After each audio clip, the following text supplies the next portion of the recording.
Hey y'all, it's Andrea here at VW Family Farm, and we have got a lot to do today. We are going to work some cows. I don't know if you know what this means, but this means we're going to be preg checking. Lane has actually been in college for 1.5 years now for animal science. He's learned all kinds of things about cattle. We're going to put him to the test today. We're going to see if he can preg check these 4 heifers that we have in the corral. And if they are not bred, they are on their way to the butcher. They already were anyway, but we're just gonna do one more check, make sure they're not bred. And then we also have to ban some small bulls. I'll explain that as we go, why we're doing that, how we're doing that, and things you need to know if you are raising steers for meat, if you are gonna be banding or doing any of that yourself. Some very vital information so you don't mess around and kill your bulls or your steers. So let's get busy.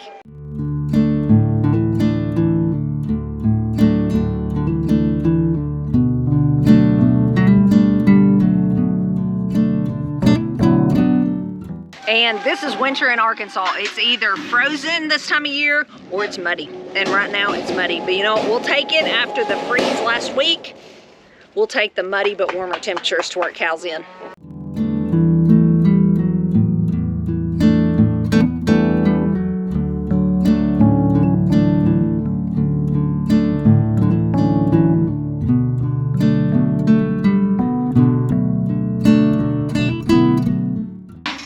So I love this. This is called a vet cage or a palpation cage. We've got her shut in. You can see she's shut in. Open this up. We're actually going to catch her head. Usually we do that before we open this up. Catch her head and then open this up, open that up, and you can go in and she's secure. You can do what you need to do and be safe.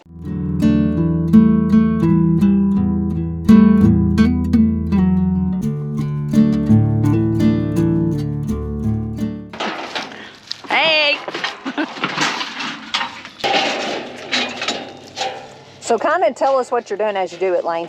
Well, first of all, my glove's on the left hand. That's what they taught us, is you always want to use your non-dominant hand because it seems to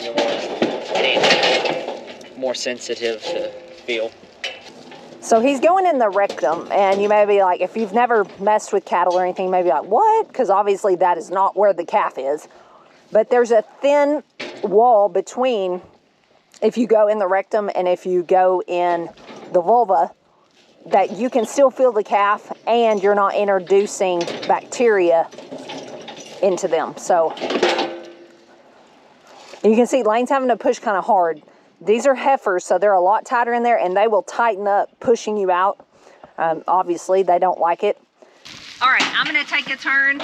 Lane thinks he felt something. So on a cow, the left side is where their stomach's gonna be. If they are bred, the calf is gonna sit more on their right side. So I'm gonna go in and see what I feel. If anything, she's not very far along, but I don't know, see what we feel.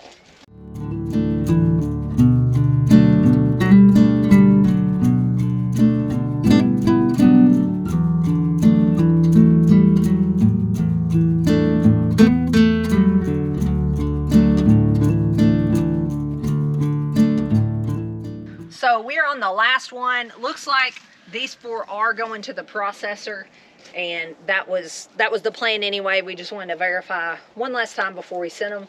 So we've got this round of the cattle working complete, ready to move on to the next thing. She's open.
what I call a medium. Not good, not terrible, but we made it. What, 2 tries? Yeah. Instead of 6? Nobody screamed. Rather than 1? So while Ben and Lane are getting us ready to start, I'm going to explain to y'all kind of what we're going to be doing. These are the group of calves we've already weaned. They've been weaned for a while now. They're up here at the house, away from the big herd, and we are going to band them. We do what's called delayed banding. We don't band them at birth. We've tried that before, but this is just a different method. This lets them get a good start, starting growing and growing off. And then we band them when they're a bit bigger. You have to have a bigger bander if you are going to do this when they're older. This is called an XL bander. It takes special bands. You'll see that when we start using it. But when you castrate, band, whatever method you use on a calf to basically steer them, make them a steer, you need to give them a shot of tetanus. So they're going to be getting a tetanus shot.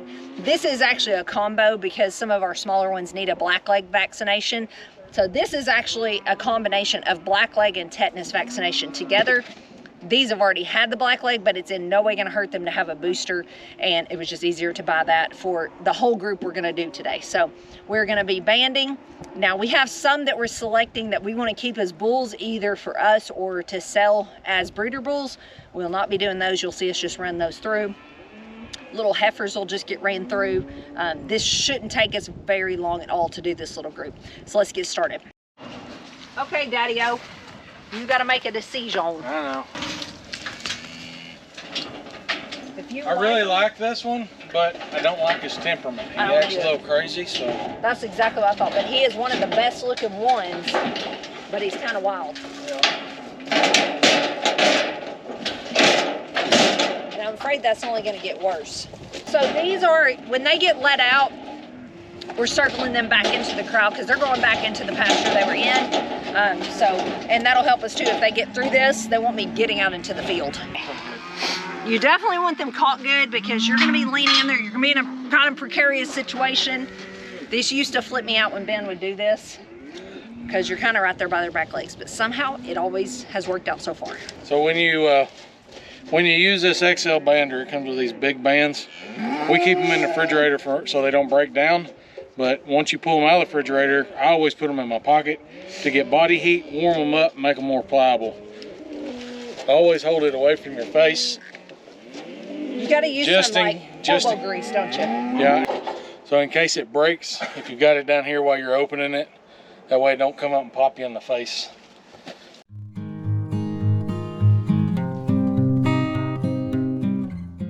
Make sure both of them are in there before you let go. Let go and just pull down and it'll pull right off.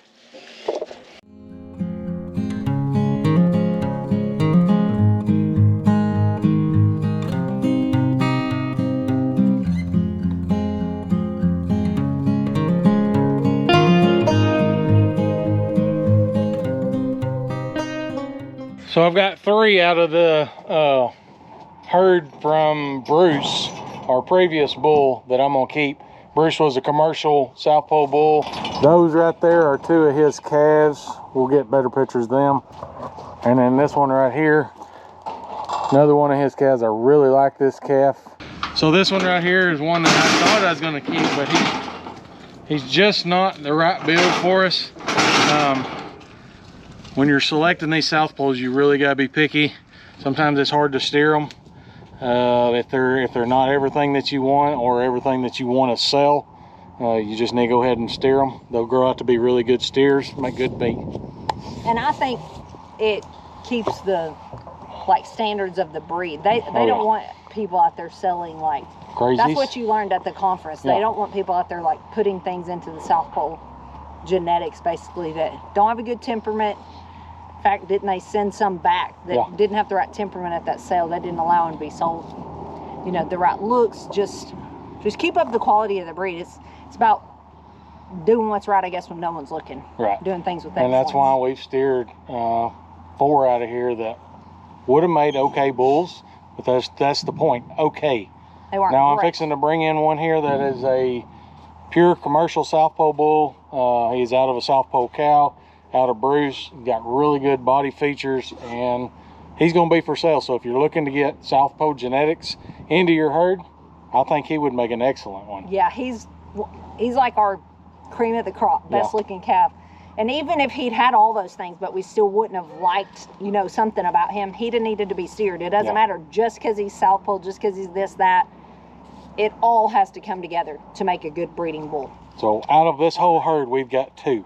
Yeah. One of them is a pure commercial South Pole bull, and others out of Bruce, which is our commercial South Pole bull, and out of a red motley face cow that she resembles South Pole, but she is not commercial South Pole, I guess you'd say. So this next one you're going to come through is 2213. That's its number, and that is the one that is out of Bruce and a South Pole cow. So this next one you're going to see is South Pole, and then the one following that is the one that's half South Pole. And he's what, 2216 or 10? 2210. 2210. Yeah, So the 16 ones was for the sale one are 2213, just in case you message us about them.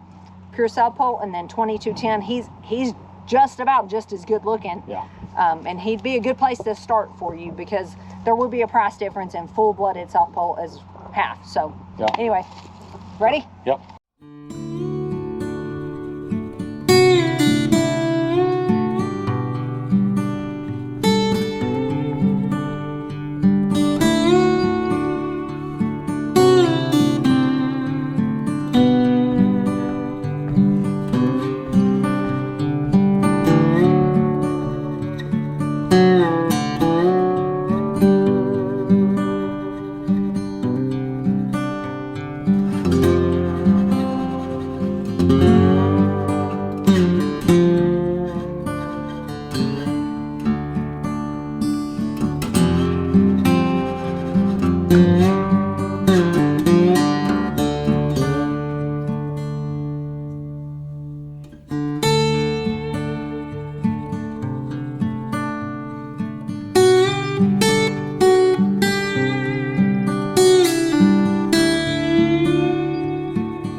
girl.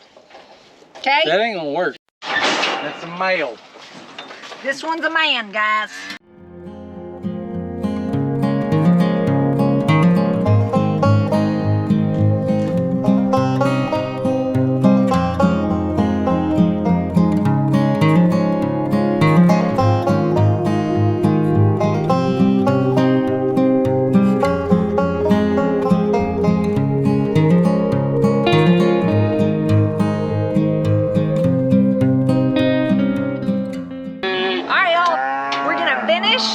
We're doing good, aren't we? Making progress. We're almost done. So we are going to wrap this video up.